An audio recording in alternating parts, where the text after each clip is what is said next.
And every year on the date of the accident, it runs again, plunging into the gap, shrieking like a lost soul. Percy, what are you talking about? The ghost train. Driver saw it last night. Where? Asked Thomas and Toby together. He didn't say, but it must have been on our line. He says ghost trains run as a warning to others. Ooh, he went on. Makes my wheels wobble to think of it. Pooh, said Thomas. You're just a silly little engine, Percy. I'm not scared. Thomas didn't believe in your ghost, said Percy next morning. His driver laughed. Neither do I. It was a pretend ghost story on television. Percy was disappointed, but he was too busy all day with his stone trucks to think about ghosts.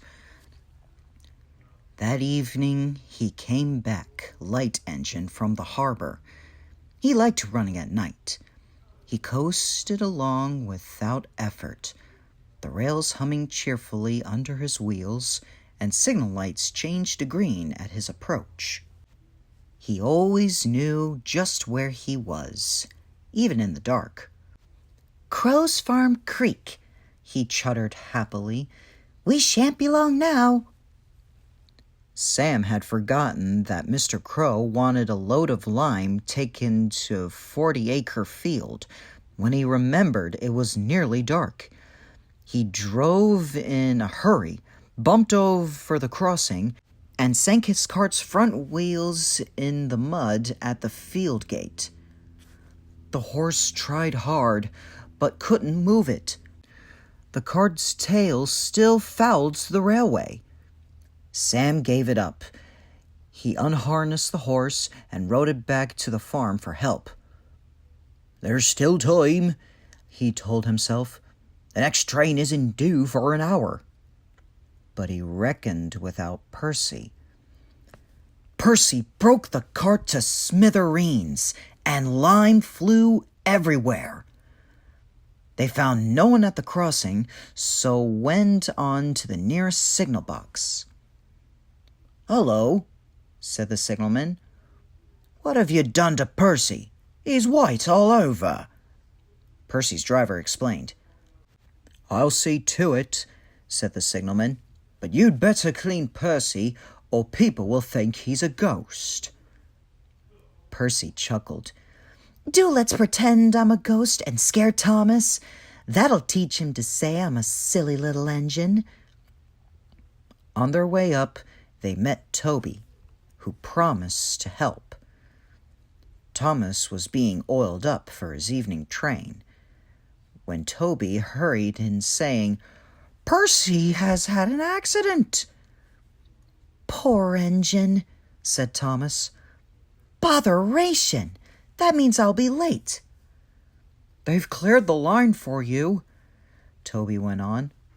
"But there's something worse." Out with it, Toby, Thomas interrupted. I can't wait all evening. I've just seen something, Toby said in a shaky voice. It looked like Percy's ghost. It said was coming here to warn us. Puh! Who cares? Don't be frightened, Toby. I'll take care of you. Percy approached the shed quietly and glided through it.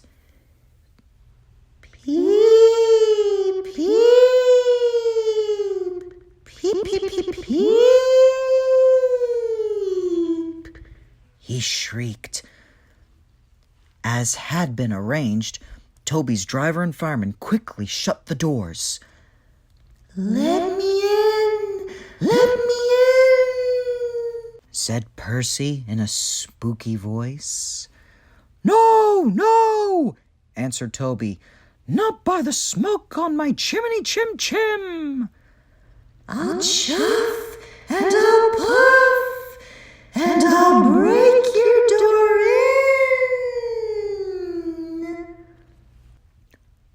dear, exclaimed Thomas. It's getting late.